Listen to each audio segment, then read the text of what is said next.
ating nag-iisang Diyos na buhay. Masaya pa kayo, mga kapatid? Amen. Kahit na makulimlim, maulan, amen, at may bagyo ngayon, hindi tayo matitinag, bagkos tayo po ay magpupuri kahit kung saan ang pagpupuri sa mga anak ng Diyos, mga kapatid, nandoon po ang presensya ng ating makapangyarihan Ama. Tayong lahat ay manalangin, dakilang Ama, maraming pong salamat sa iyong kabutihan, sa iyong pag-ibig. Salamat o Diyos sa iyong banal na presensya naming naramdaman, sa iyong mga pangako o Diyos na kahit kailan hindi mo kami iiwan, hindi mo kami pababayaan. You are our Emmanuel, Father Jesus. You will never leave us nor forsake us. You are our Savior, O God. You are the Alpha and the Omega, the beginning and the end. God, patuloy mo kami bigyan ng kapahayagan ayon sa iyong mga banal na salita. So we give you all the glory, honor, thanksgiving, and praise into your powerful name, our Lord and King Jesus Christ, we pray. Now everybody say, Amen. Amen. Palakpakan natin ang ating nag-iisang Diyos na buhay. Amen. Malakas na, kapatid, ang palakpak. Shout it! Amen. That is the victory shout. Hallelujah. Amen. So, praise God. Kamayan mo ang iyong katabi, mga kapatid. Sabihin mo, surely, amen. Surely, amen, goodness and mercy shall follow me all the days of my life, that I will dwell in the house of the Lord forever. Amen. Makakampo na kayo, mga kapatid. When we say surely, we are always sure. Amen. One thing is sure. Amen. Yun yung pangako po ng ating dakilang Diyos. Hindi kailanman siya nagbabago. Amen. Hindi kagaya dito sa mundo, mga kapatid, even yung best friend mo, even yung matalik mong kaibigan, pwede kang ipagkalulo niyan. Even yung sinasabi mo, mahal na mahal ka niyan, pwede kang iiwan yan. Amen. Isa lang po ang mayroong forever. Amen. Ang ating Panginoong Jesucristo na. Amen. Would you say amen? So napakabuti ng Diyos dahil dito natin maiintindihan, dito natin mauunawaan na ang Diyos kailanman hindi tayo iniiwan. Bagkus lang kaya na-stress tayo, aminin man natin sa hindi, apektado tayo, kasi nandito tayo sa lupa. As long as nakaapak tayo sa lupa, may mga problema talaga, may mga pagsubok talaga. Amen. Kaya nga, sabi ng ating Panginoon, John 16:33, Brother Dino, in this world, you have troubles. Amen? John 16:33. Amen? Mayroon po tayong troubles. Mayroon tayong mga tinatawag na problema. Mayroon tayong mga tinatawag na mga pagsubok sa buhay. But surely, sabi mo sa katabi, but surely, yan yung maganda doon. But surely, goodness and mercy shall follow me all the days of my life, that I will dwell in the house of the Lord forever. Palakpakan natin ang ating nag-iisang Diyos na buhay. Hallelujah. Dito sa lupa, posibleng nangungupahan ka lang. Dito sa lupa, posibleng maliit yung bahay mo. Pero ang ating inintay, natitira tayo doon sa walang hanggang tahanan, ang tahanan ng ating dakilang Diyos. Ang mga problema at mga pagsubok, that is only a diversionary tactics. No? Eh nga, option lang naman yun eh. Hindi ko kayo dinidiscourage na huwag kayo mag-asawa. Hindi ko kayo dinidiscourage na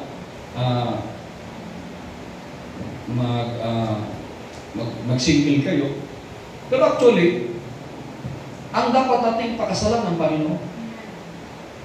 Kung may asawa ka, or wala kang asawa, it doesn't matter. It doesn't matter. Basta importante, nag-i-enjoy ka sa kanyang presensya. Amen. Kaya mahirap, magkaroon ka ng wrong choice. You will suffer. Would you say amen? May mga consequences yun. So kung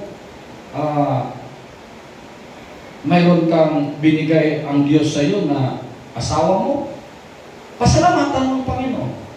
At kung hanggang kamatayan ay single ka, Sister Cheryl, pasalamatan mo pa rin ang Panginoon. Kasi hindi tayo taga dito. Minsan kasi akala natin dito kayo, nag-aalala tayo Brother Silon eh. No, walang masama. Mag-enjoy tayo dito. Walang masama ay magta-travel din tayo. Di ba? Walang masama. Kasi preparation dito. Doon sa darating. Alam nyo, ang pinakamagandang bagay na i-imagine natin palagi, yung darating. Hindi yung dito. Para ma-excite tayo palagi. Kasi hindi natin pa nakikita ko anong mayroon doon eh. Sa buhay na walang hanggan. Kaya imagine still sa din, walang hanggan. Kahit na sa Lunes, matulog ka sa Sun. Sa Martes, matulog ka sa Jupiter. Sa Merkulis, doon ka sa Saturn.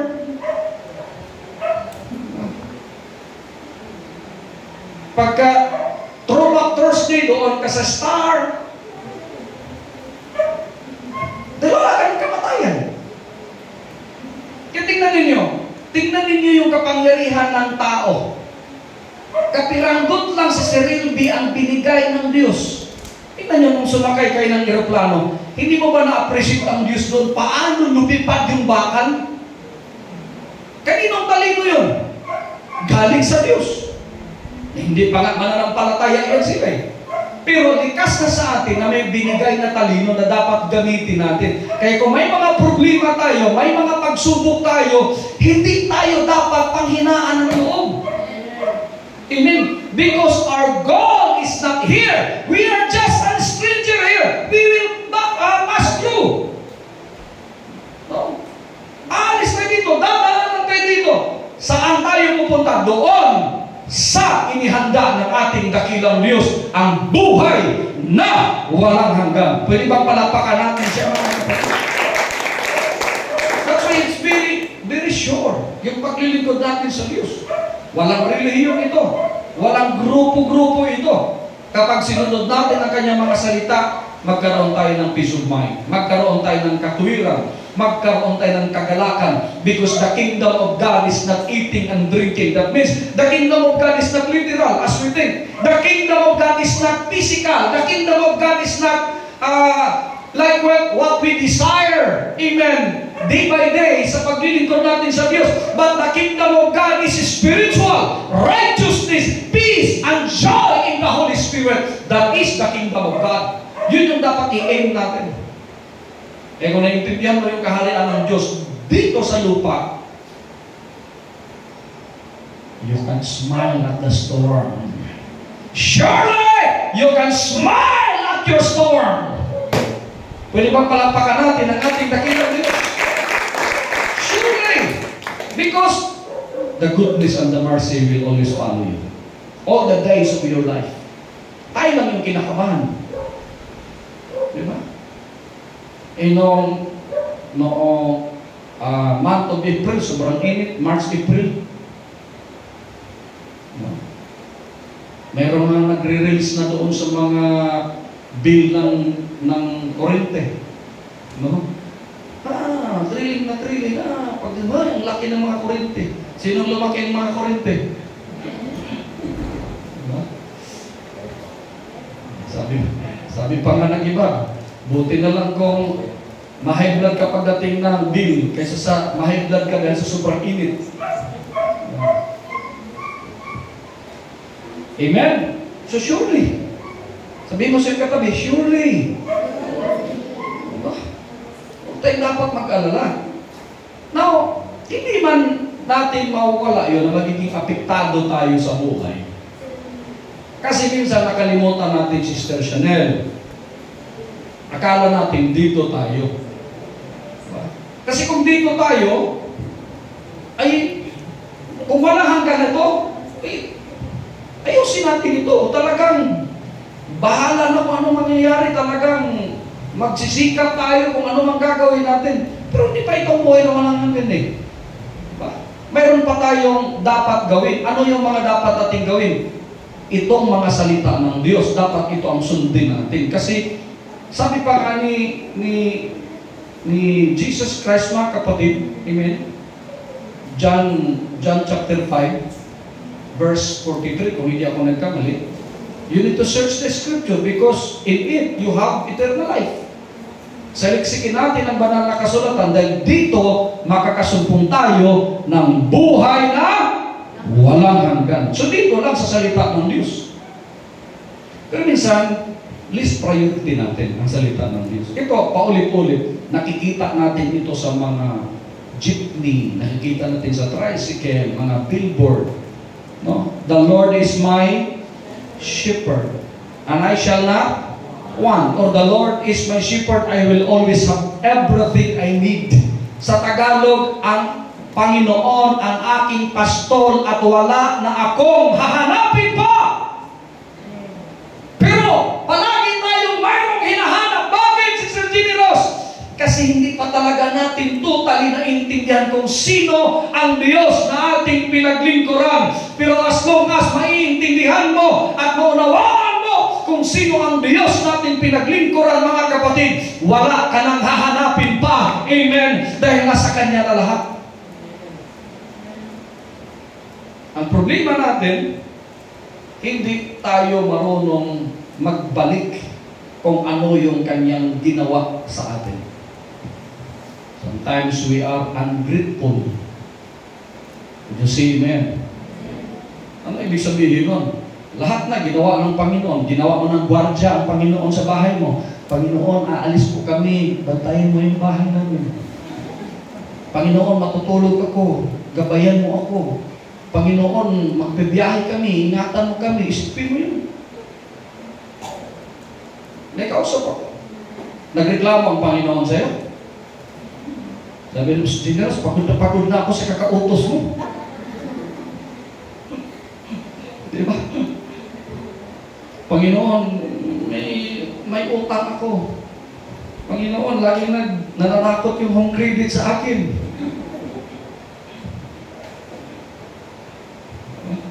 Panginoon, ayan na naman, yung pinakakatakutan natin, si Judith, si Sister Judith, magjujudit na. Pero kung ang ating Panginoon, ang ating pastor, ang ating Panginoon, ang ating sandigan, mga kapatid, wala tayong hahanapin pa. Huh? So, kaya mayroon tayong hinahanap. Di ba? Mayroon mga sinasabi, kahit anong gagawin ko, hindi na talaga ako nai-inlove sa iyo. Bakit? Mayroon akong hinahanap na wala na sa iyo.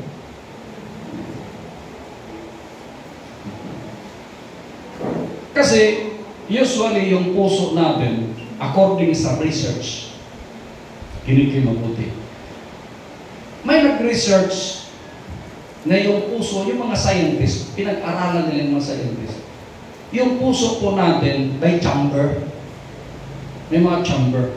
Mayroong part doon na kapag nalulungkot tayo, yun yung napupuno. Kasi itong heart natin, dito po pinapump lahat ng blood. Within 23 seconds, 23 seconds, mag-circulate ang blood mo. Amen. Buong katawan mo hanggang sa kaduluduluhan ng mga veins ng utak, ng billions of veins. Can you imagine yung utak lang natin, yung maliliit na veins dyan? Billions yan. Can you imagine? Ilang miles yun. Thousands of miles pag idugtong-dugtong ang lahat nating mga ugat sa ating utak. Kita kayo ng utak. Pag pump ng heart at kapag mayroong hindi naabot ng dugo dyan, o kaya mayroong bara dyan, boom! Kaya nagkaroon ng aneurysm. Bigla na lang, Fernando po. Makinsig mo.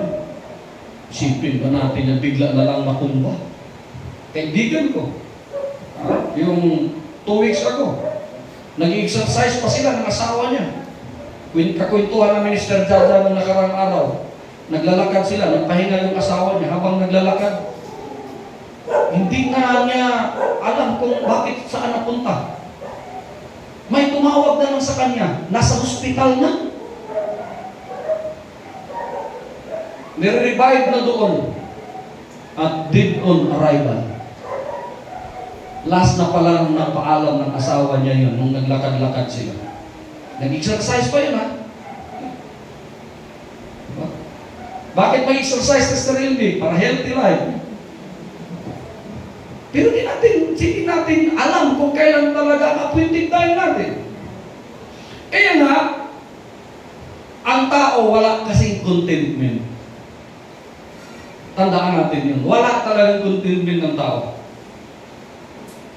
Kaya according sa research, itong heart natin, kapag napuno yung part dito na magagalit ka bigla. Eh, di ba? Oops, kalma ka lang. Diba? Kapag na-high-blood ka, oops, ano ka lang. Kasi mayroong part doon sa cerebri na pag napuno yun, nagagalit ka. Mayroong part din doon, kapag napuno yun, malulungkot ka. Pero nagtataka yung mga scientists, bakit kaya yung chamber ng puso, yung kwarto-kwarto ng puso ng tao, mayroong isang part doon na empty, Sister Ilby. Walang laman, hindi siya mapapasukan ng kahit anuman. At hindi nila masolve kung bakit mayroong empty doon sa chamber na yun. And we conclude, mga kapatid, ang tanging magpapuno lang doon ay ang presensya ng ating Panginoon. Because in His presence, there is fullness of joy. Sa kanyang presensya, mayroong totoong kagalakan. Pwede bang palakpakan natin ang ating Panginoon? So kapag siya ang ating inuna, wala na tayong hanapin pa. Pero kung hindi siya ang inuna natin, kaya nga maraming nagkakamali. Malinaw yung doktrina ng ating Panginoon. What is doctrine? Doctrine means teaching. Hindi pagmamayari ng isang reliyon o ninumang reliyon. Ang salita ng Diyos ay hindi exclusive sa isang reliyon lamang. Anong sabi ng Panginoon? Matthew 6:33. Ha? Sino nakimemorize? But seek ye first the kingdom of God. Why we need to seek the kingdom of God? Because the kingdom of God, amen, is righteousness and peace and joy in the Holy Spirit. That's why we need to seek first the kingdom. Kasi kung di mo unahin ang kaharian ng Diyos, wala kang peace of mind sa sarili. Kung hindi mo unahin yung kaharian ng Diyos, walang righteousness sa puso mo. Can you imagine, yung mga hinangaan kong mga leader, mga hinangaan kong mga kaibigan, harap-harapan kong nakikita na nag-iimbento ng mga kwento para lang sirain yung pagkatao ko. Bakit? Kasi hindi nila inuna ang kaharian ng Diyos. Akala lang nila, mga ngaral na sila, akala lang nila na tayo po ay mga naglilingkod na sa Panginoon, tumanggap na sa pangalan niya, nakatanggap na tayo ng kanyang banal na espiritu, nararamdaman na natin ang kanyang banal na presensya. Akala natin, okay na yun. Pero dapat araw-araw, mga kapatid, amen, atin pong hanapin, amen, ang kaharian ng Diyos. Kasi ang kaharian ng Diyos, ito yung magbibigay sa atin ng katuwiran, kagalakan, at kapayapaan sa bawat isa sa atin. Would you see, amen? Kaya nga, ang sabi nito, I will always have everything. I shall not want. Wala na akong hahanapin pa. Amen? Kaya nga, tingnan ninyo, ang tao, kahit gaano niya kayaman, hindi na kontento yan, Brother Sino. Hindi na kontento yan. So, kahit tayo noon, kahit tayo, simpleng mga tao lang tayo.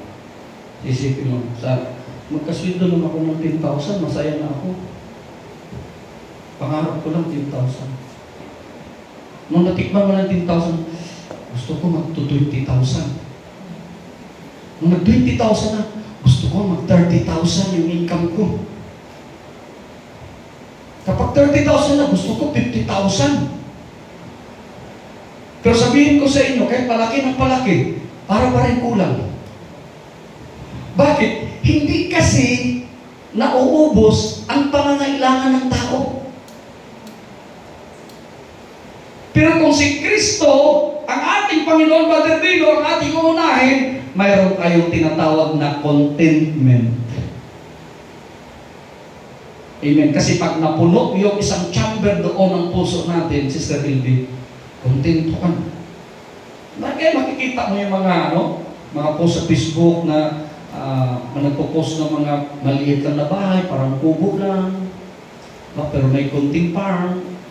Sa farm lang po ako lumaki. Pero meron po akong helicopter.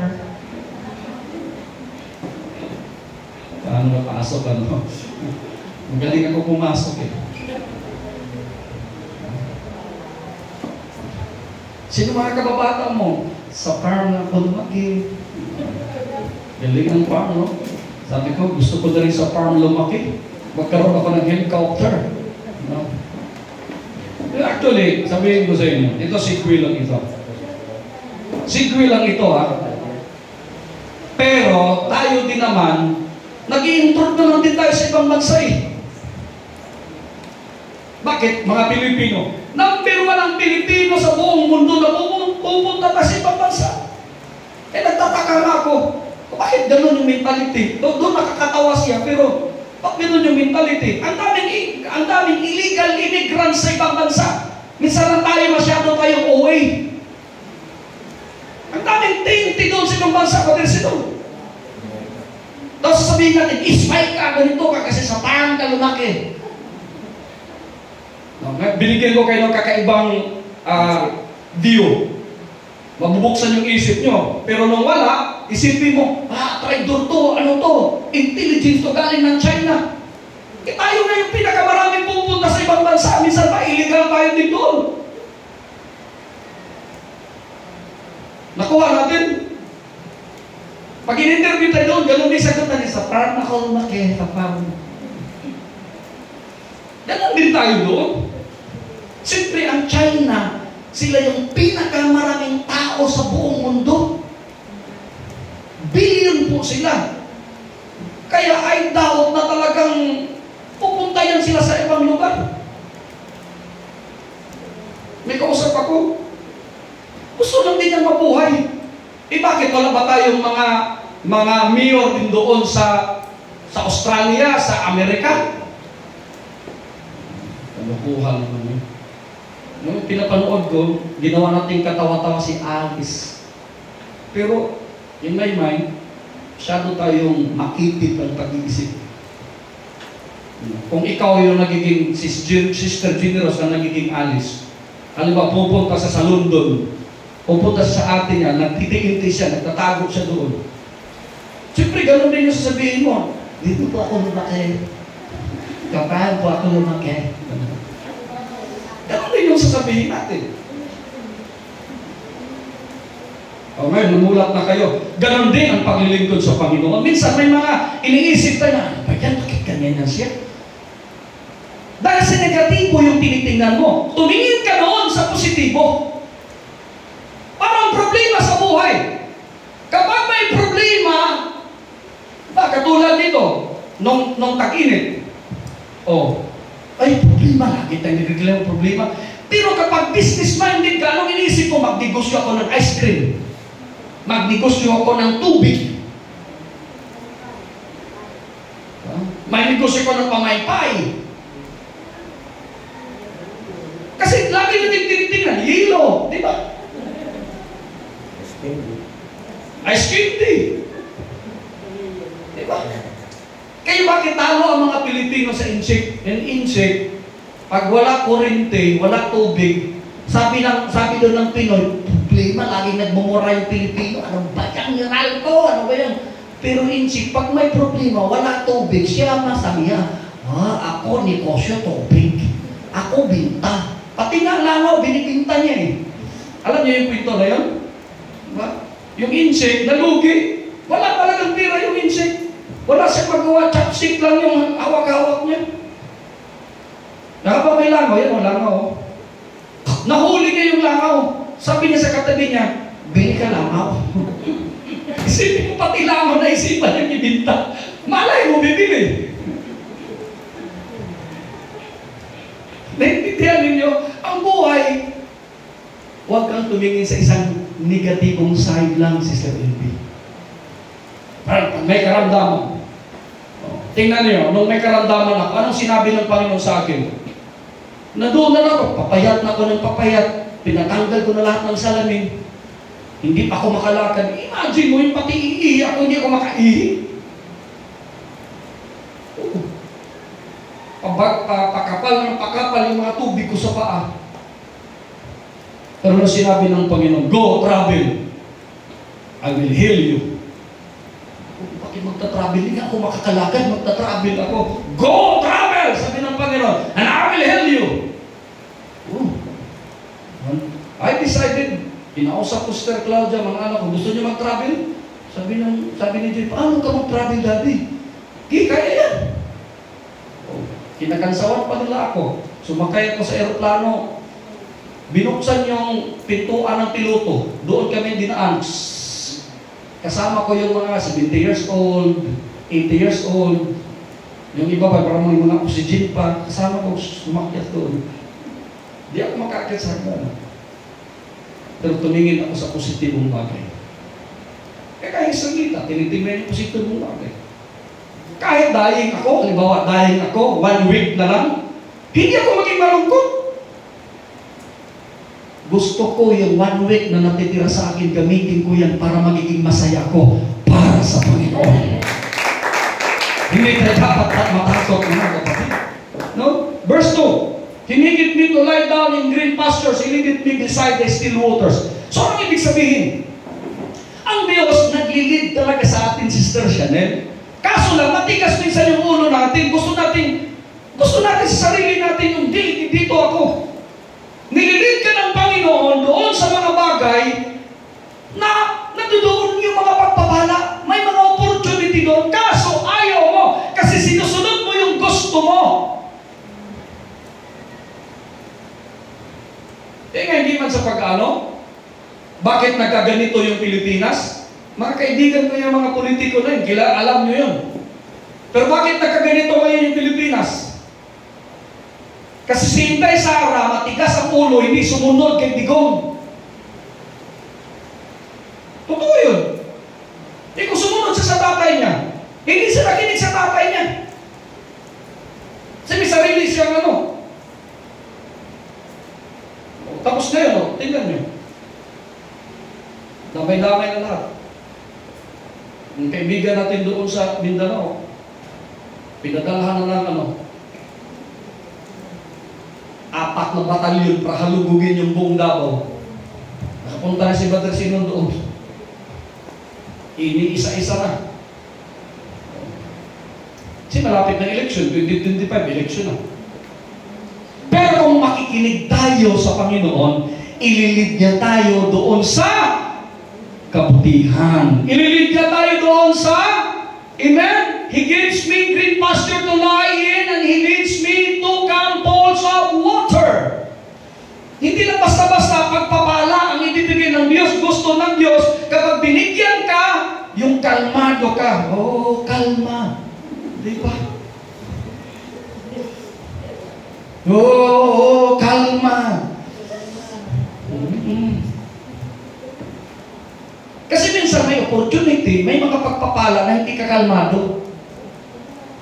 Akala mo blessing, akala mo pagpapala, akala mo trabaho, akala mo magandang negosyo, pero hindi ka nagiging kalmado, nagiging problemado ka. Hindi yung totoong pagpapala. Dahil yung totoong pagpapala, magiging kalmado ka. Bakit? Ang ibibigay ng Diyos, yung mga bagay kung saan magkakaroon ka ng kapayapaan sa isip mo. Kung kahit malaki sweldo mo, tapos hindi mapayapa yung isip mo, iwanan mo yung trabaho na yun. Mamamatay kang maaga dyan.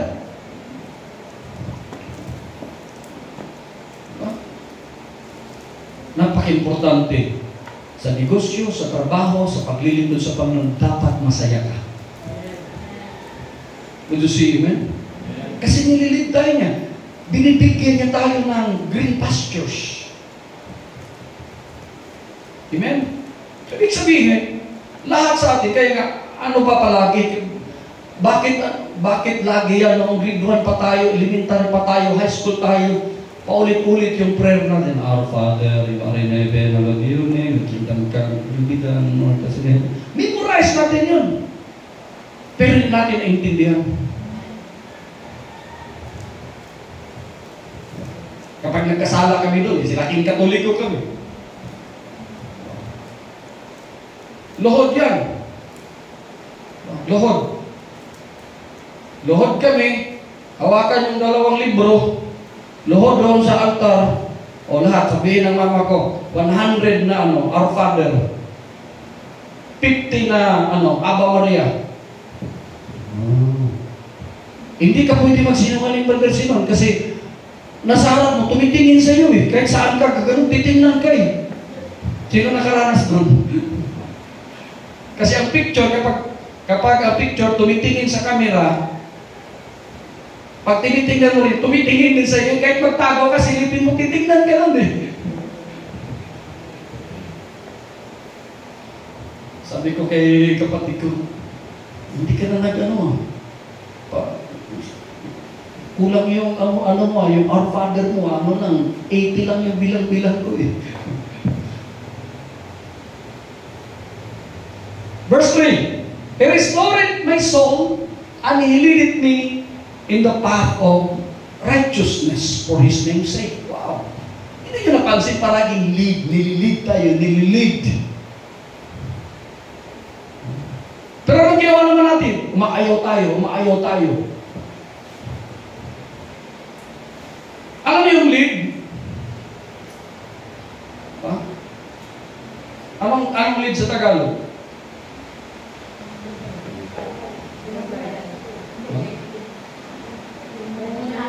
Pinangungunahan. Kaya, yun yung doon kinuha yung leader. Ano yung isang ng leader? Ikaw yung nangunguna. Ang Panginoon naman natin, pinangungunahan tayo. Dito ka. Anak, huwag ka dyan. Mapapahama ka dyan. Kaya nga, Thy word is the light unto our feet. A lamp unto our path. Yun yung sabi ng ating Panginoon. He restored our soul. Sa ibang translation, He restored my strength. And He leads me on the right path. Ano natin sabing right path? To show that He is good. As long as hindi ka susunod sa Kanya, hindi mo makikita kung gaano kabuti ang Diyos. Kaya yung mahalaga, huwag tayong susuway. May kausap ako? Would you say amen? Kasi kung hindi ka susunod sa Kanya, Brother Dino, hindi mo makikita kung gaano siya kabuti. Imagine, sabi ko Mr. Jada, nakikita niyo mga classmate ko, mga kernel na, sabi ni Mr. Jada, siguro, kung hindi ka kernel yun, general ka na rin. Oo naman. Pero mas maganda yung general tayo ng ating Panginoon. Would you say amen? Mas maganda na nandito tayo sa Panginoon.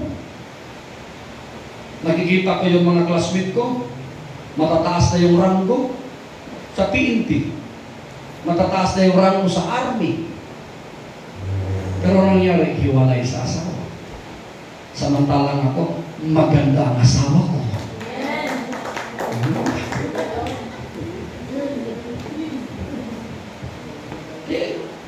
Totoo lang. Sabi na naman si Dada, pag-uwi naman, tinasama mo naman anak ko doon. Huwag mong i-post yan. Will you see amen? Verse 4. Sahin natin. Yeah, though I walk through the valley of the shadow of death, I will fear no evil, for Thou art with me. Di ba? Mula pa noon hanggang ngayon, laging sinasabi ng Panginoon, ako'y kasama mo. And Thy rod and Thy staff, they comfort me. But even I walk through a valley as dark as the grave, I will not be afraid of any danger. Kahit anong danger yan, hindi ka natatakot. Bakit? Kasi alam mo, nakasama mo ang ating tagapagligtas, ang ating dakilang Diyos, ang ating Ama, amen, ang ating Panginoong Jesucristo. So kahit anong danger, because you are with me. Sipin mo, Sister LB, mula pa noon, sinabi na ng Panginoon, kasama mo ako. Pero anong doktrina ng tao? Hintayin niyo ako.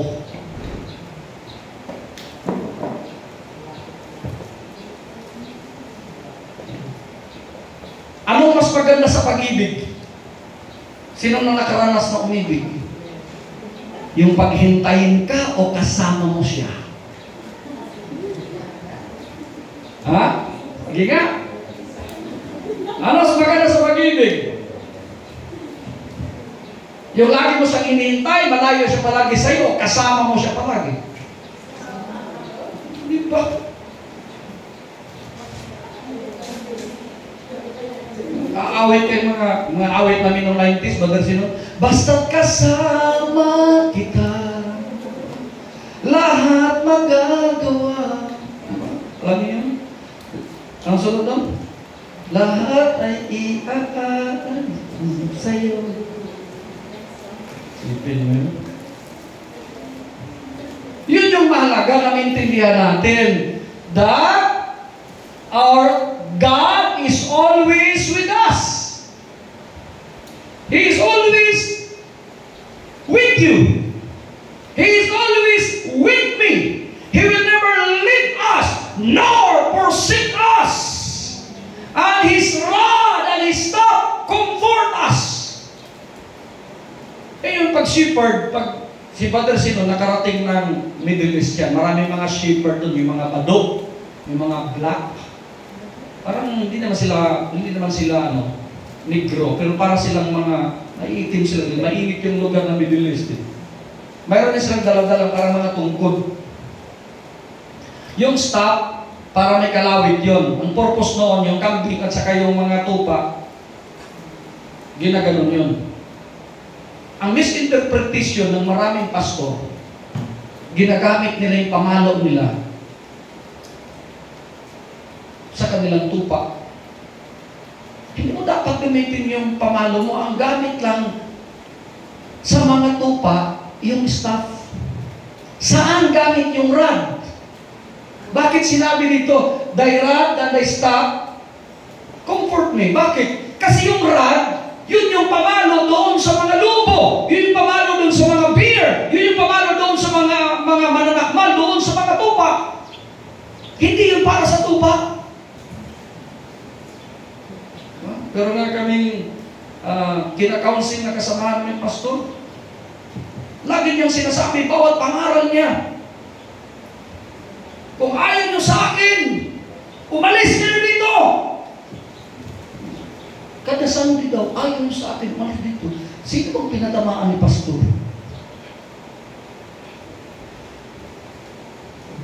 Hanggang nag-alisan niya mga membro niya. Naggalit tuloy siya. Tingnan ninyo, ayaw nyo nga talaga sa akin. Brad, sabi ko, pre, sinasabi mo dapat hindi mo sinasabi yun. Dapat in reverse, kung nararamdaman mo na parang ayaw sa inyo, i-reverse mo. Maraming salamat sa inyo mga kapatid na kahit na medyo marami tayong mga problema, pero mahal na mahal niyo ako. Makukonsensya yan. Sipin mo si pastor, sinabihan tayo mahal natin siya. Eh, kahit na, hindi naman. Sabi siya. Pero uli na, umalis na yung mga membro niya. Binigyan niya sa kanyang anak. Eh, buti lang yung anak niya, mabait. So, yun yung rod. Nagkukomfort sa atin yan. Ginagamit ng Panginoon yan doon sa mananakmal natin. Yun yung purpose. Kaya sinabi niyan sa Malakay chapter 3 verse 10, prove me now, then I will rebuke the devourer. Yun yung rod niya ginagamit. Eh gusto ng Panginoon, magiging tapat tayo sa Kanya.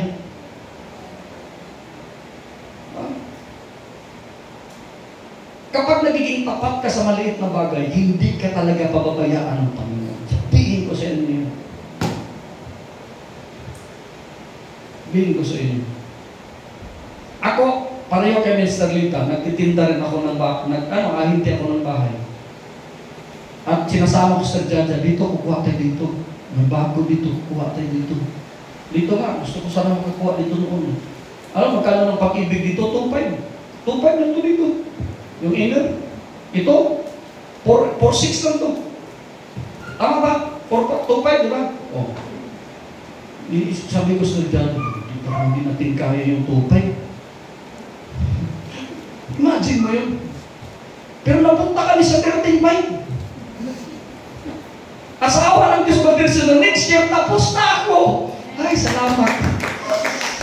Sabi nga namin, nagkumentuhan kami habang nagbibiyahe kami kasi sabi ni Mr. LP, Pastor, dahan-dahan lang baka mahiwalay yung sasakyan natin. Sabi ko, nakakontrata to hanggang 2025 pa to. Sana wag siyang bibigay. Mabait naman si Tamaraw eh. Sabi ko, Mr. Jaja at saka si Sabil, tingin ka sa lamin ha, kasi walang wiper eh. Dilata yung mama ko, si malabo yung mata ko, instinct na lang to. Pag may katawid dito patay talaga. Pero ginagabayan tayo ng Panginoon, kino-comfort tayo ng Panginoon. Bakit? Mahal niya tayo, mga kapatid. And record, ganoon din kasi sa relasyon, hindi lang isang nagmamahal sa sarili. Paano yan kung si Jerome lang nagmamahal kay Sister Generos? Hindi pwede o kaya sa Generos lang nagmamahal kay Brother Jerome. Ganun yun. Dapat both yun. Di ba? Kaya nga, bakit maraming nagkakahiwalay ng mag-asawa? Lagi yan, pag kinakasal, ba? Tinatanggap mo ba, Sister Generos, si Brother Jerome bilang iyong kabiyak, ganyan, sa kaginawaan, at sa kasaganaan, kawalan, sa kahirapan, at mga ganon. Sa kalusugan at karamdaman man. Opo. Opo. Wala pa akong kinasal sabihin, ay, alanganin po ako, di ako makapangako. Kung itigil ang kasal, huwag kang pumirma. Pag may ganon. Di ba laging opo, excited lahat? Opo. Hindi pa nga nakatapos yung pari o kaya pastor eh. Opo. Opo.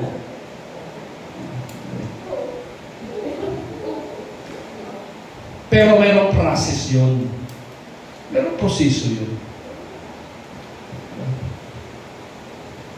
Parang pag-aaral, tinitingnan mo, kurso. Wow, ang ganda. Pag ito naging kurso ko, aangat ako. Pero may proseso yan. Dadaan ka sa mga proseso. Sipag kang mag-aral, magsisikap ka, gigising ka ng maaga, nag-aaral ka, hanggang magkapasa ka. Sa paglilingkod natin, ganon. Would you see, amen? Hindi lang parang papasok ka o hindi, walang problema. Pag gano'n yung empleyado mo, Brother Sinon, anong gagawin mo? Sabihin mo na, 2 weeks mo na, leave ako. Sa trabaho, meron lang limit yung leave natin, tama ba rin?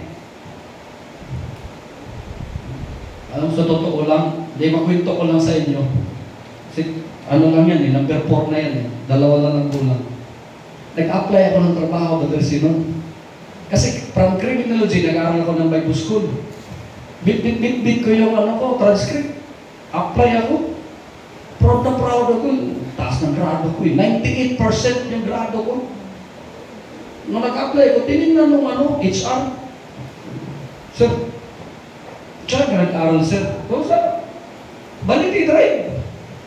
Baliti drive. Yung panahon nung nakasagsagan namin, mahirap talaga. Dumidiskarte ako, hindi alam Mr. Jaja, nag-apply ako. Sabi niya, wala kasi 105 na grado, sir. Yung Amerikano namin yan, no? Ang Amerikano namin yan, missionary dyan, si Sir Fuller. Pag naka-perfect ka, plus 5 pa. Na-perfect ako, di plus 5 ako nilagay sa final. 105, sabi siya. Saan ka nag-aaral siya? Pero parang gusto na rin niya mag-aaral doon.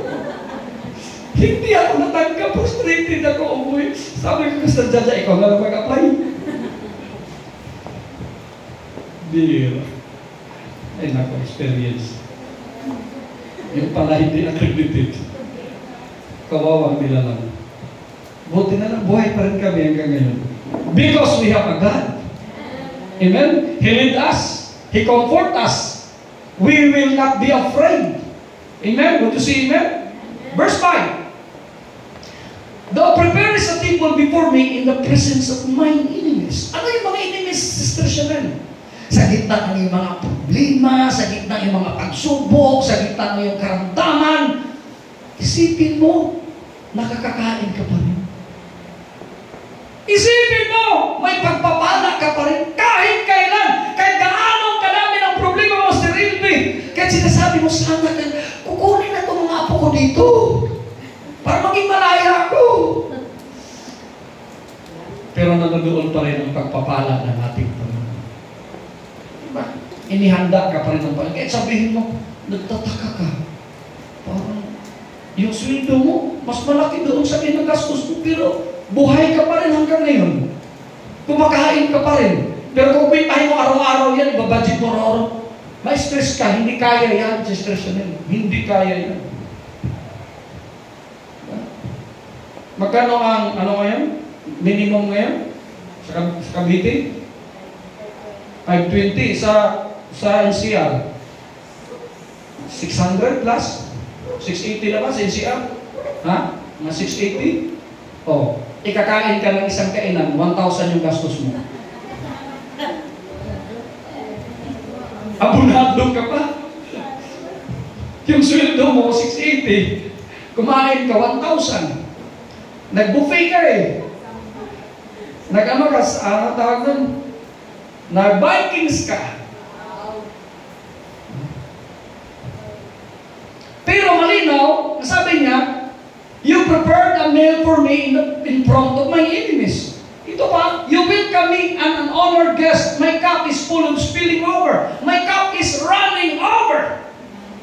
Na kahit ang dami mong kaaway, dami mong mga problema, mga pagsubok, dami mong sitwasyon sa buhay, pero naghahanda pa rin ang ating Panginoon ng makakain mo sa araw-araw. Kahit tanungin ninyo yung bawat isa sa inyo, kahit sabihin mo, mahirap lang po kami, pero nabubusog ka. Kahit sabihin mo, tuyo lang yung ulam mo, mas lalo nga masarap kumain pag tuyo, lalo lang yung ulam. Kayo, pero ako, hindi ako pwede doon. Kakain na lang ako ng bawang na nilumpo na eh. So hindi na maubusan ng Panginoon. But spilling over. Sobra-sobra pa rin kahit na marami kang mga pagsubok. Imagine nyo, kakatapos mo lang magbayad dahil nag-due date ka. Ilang linggo, dumating na naman yung kurinti mo. Diyos ko, kakabayad ko lang. Diba? So sasabay pa. Diba? Sabi ko, guys, ano. Sumabay pa yung malaki na kababayad mo sa kurinti, pagbukas mo pa sa gasol, wala nang gasol. Diyos po, santo. Sasabay pa. Pero magtataka ka hanggang ngayon. Di ba? Buhay pa naman tayo, mga kapatid. Would you say amen? Because, verse 6, surely, napasabing surely, goodness and mercy shall follow me all the days of my life, that I will dwell in the house of the Lord forever. Sa walang hanggan, mga kapatid. Sure na sure yan. Yun naman sure. Minsan trabaho natin hindi sure. Minsan love life natin hindi sure. But one thing is sure, His goodness and His mercy is sure. Ang sa Tagalog yung sure, be sure. Ah, sigurado. Yan, meron pala. Di, yung sigurado, Spanish yun. Ano bang ibang ano niya? Sige na lang. Sigurado. Yung lamisa. Ano yun in Spanish? Sarado. Ha? Tiyak yun. Yun yung Tagalog. Kasi tayo, may mga Spanish words tayo lagi, pero hindi yung Tagalog. Tiyak yun. Sipin mo, sure. Pero sanay tayo sa sigurado. Mukhang magandang pakinggan, no? Kesa tiyak, parang iiyak. Sigurado! Sure! Tayo, mga kapatid ko, sa kabutihan at awa ng Panginoon. Isipin mo, susundan ka palagi. Kahit na ayaw mo na, susundan ka pa rin. Nagtatampo ka na, susundan ka pa rin. Makulit yun si goodness at saka si mercy. Pirang mercy yan. Pirang goodness yan. Broken hearted ka still sa susundan ka pa rin ni goodness. All my life you have been faithful. Iyak-iyak ka na. All my life you have been so good. Iyak-iyak ka ngayon. Hindi ka iiwan ng kabutihan at awa ng ating Panginoon. Minsan ang tao, walang awa, mga kapatid. Pero ang Diyos punong-puno ng awa. His mercy endureth forever. Palagpakan natin ang ating dakilang Panginoon, mga kapatid. Surely, goodness and mercy shall follow me all the days of my life. All the days of our life. Hindi po natatapos, mga kapatid. Hanggat mamatay tayo, nandoon yung kabutihan ng Panginoon. Sabi ko nga, Sister Claudia, magkasama kami na nakarang araw. Sabi niya, worried na worried siya sa akin. Oh, stress ka na lang. Ilan mo na yung mga ginagawa mo. Dito po ako na-inspired. As long as na mayroon akong problema, lalo akong na-inspired. Sabi nga ni Brother Sino, Pastor, nakakalatag ka na, bakit nandoon ka na sa Pangasinan? Sabi ko kay Brother Sino, inspired ako. Ganun ako eh. Pag mayroon akong, may mga dapat na may mga hindrance, may mga problema, doon ako, nabubuhay yung aking mga cells. Parang parang yung ini-inject na, yung pampabata. Yung, stem cell. May mga, nag-i-inject yung mga, makikita mo si Lord na Tolentino, malapit na pa naman 70 years old yan. Pero pag nakita ko, grabe, parang bata. Parang 40 years old lang. Bigyan Bilis, kaibigan ko yun. 60, na pala yun, 66 years old. Imagine mo yun. Pero tingnan mo. Kapren ko yun, lagi ko nakikita. Bata pa rin yung tingnan niya. Anong sikreto ng mga tao ito? Kasi nakikita ko, kasabayan ko palagi yung mga artista, yung mga celebrity. Excited sila palagi. Yung kapag pala excited ka, yung sales mo ba din sinon? Kaya nga pag nag-travel ka, ang saya mo. Kasi excited ka, pero pag hindi ka excited, kung ano-ano mga nag-overthink ka palagi, ang dami mong iniisip mga kapatid, magiging matanglay din si goodness, si mercy sa'yo. Nakaabang na siya eh. Boss, malungkot din sila eh. Kaya dapat magiging masaya tayo sa paglilingkod lagi sa ating dakilang Diyos, mga kapatid. Dahil ang kagalakan dyan sa Espiritu ng ating Panginoon, yun yung totoong kagalakan sa Kanyang presensya. In His presence, there is fullness of joy, and surely goodness and mercy shall follow me. He will follow you all the days of your life, that you may dwell in His house forever. Para makatira ka. Kasi kung wala kang kabutihan at awa ng Panginoon, hindi ka makakapasok sa bahay ng ating Panginoon. Kasi kunting problema na, naghihiwalay na kayo. Ganon ka importante. Alam niyo ba kung anong dahilan bakit natanggal pagkasinit president si Mig Subiri? Napakalit lang na bagay. Hindi niya, o halos hindi niya pinagbigyan si Bong Revilla na mag-zoom. Kasi nakakalakad pa raw. Naputulan ng litid si Bong Revilla dito. Matitigas yung mga kasamang artista ni Bong. Nandun si Robin, si Jinggoy.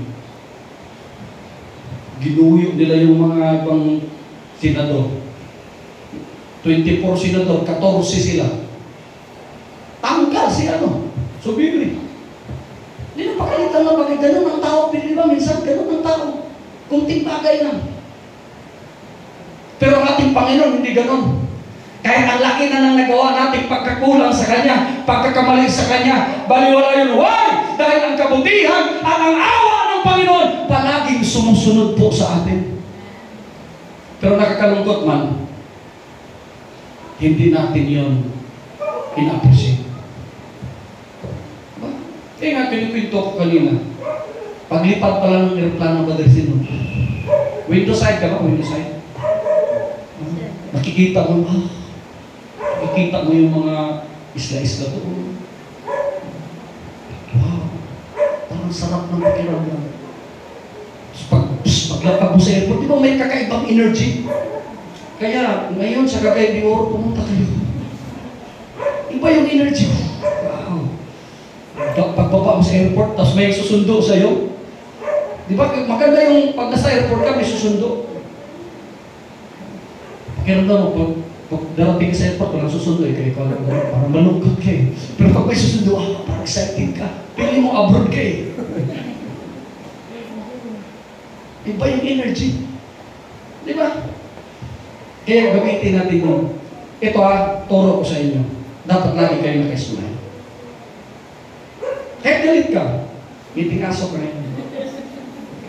Di totoo yan. Huwag yung, kasi nasa Christian expression, papasok kasi yung espiritu ng kalungkutan. Kaya yung, itong mukha ninyo at madali kang tatanda pag lagi kang nalulungkot. Kahit may problema ka sa tatin, hindi ka lang. Kahit umiyak ka, hindi ka. Parang si Raul sa Serbia. Hindi totoo yan. Sabi ni Serbia kanina, umiyak tayo na nagagawa! Di ba? Dati, yung iyak na para tayo natalo. Para tayo namatayan. Kasi hindi natin naiintindihan nun. Ano sabi? Sa presensya ng Diyos, mayroong totoo at kumplitong kagalakan. So kung mararamdaman natin, Brother, sino ng totoong presensya ng Panginoon, umiiyak ka pero masaya ka. Pangit ka natin. Kasi hindi natin naiintindihan noon. Hindi masarap umiyak. Sabi pa nga ng Biblia, umiyak tayo kapag panahon ng pag-iyak. At tumatawa tayo sa panahon ng pagtawa. Dahil sa lahat ng panahon, sa lahat ng oras, mayroong kapanahon. Would you say amen? Kaya, smile always. Smile at the storm. Diba? Smile at the storm. Kaya lang. Kami instant delta, very opposite kami.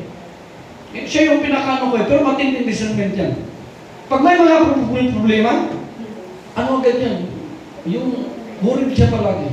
Ako naman baliktad. Konting bagay. Ano? Pag may magandang resulta, sabi ko sa iyo hindi kasi hindi kaya nga. Pero maganda kasi sa mag-asawa din yung ganon. Positive at saka negative kayo. Para may check and balance. Pangit din yung sunod-sunuran naman sa'yo. Oo. Kaya ngayon pinili ko siya Lalo pag ako, akala ko, minsan kapag nagpipress ako dito sa inyo, akala ko ganda na prinsin ko pag uwi sa bahay. Mali ba sinasabi ko? Ba't hindi na prinsin yan? So, mali ba yun? Imagine ko, i-review mo. Di ba binidyo mo? I-review mo. Hindi ko na ulitin yun. Kala ko matindi na, gusto reviewan. pagdating sa bahay, mali yung sinasabi mo. Kung mali, review yung video. Edit natin to, cut. Kasi tayo, hindi tayo perfecto. Kaya you need someone. Pero kung walang someone, may someone. Amen! Palagpakan natin na natin kakilang Diyos. Tatayo tayo lahat sa pangalan natin kakilang Ama, mga kapatid. Purihin siya sa walang hanggan. Amen. Napakabuti niya. Praise God. Hallelujah. Thank you, Jesus. Purihin ang ating kakilang Diyos, mga kapatid. Amen. Thank you, Jesus.